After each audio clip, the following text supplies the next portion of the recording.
sommes dans un domaine qui s'appelle la politique. En politique, l'acte de démission est un acte naturel.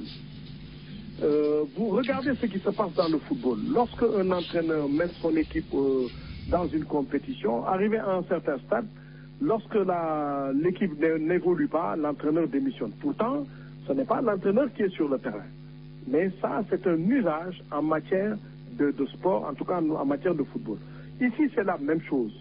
Je pense qu'un Premier ministre ne peut pas s'engager dans un combat de cette nature où ce Premier ministre perd et reste en fonction.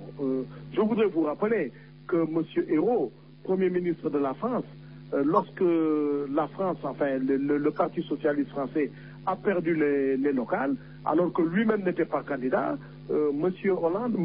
Ayrault a démissionné tout de suite. Donc c'est quelque chose de tout à fait normal et je pense qu'il n'y a rien de spécial. Il y en a qui soutiennent qu'elle l'a fait sur le tard. Ça, je suis d'accord. Je pense que le panache aurait été de le faire immédiatement. Ça, c'est vrai. Le panache aurait été de le faire immédiatement, mais c'est fait, c'est fait.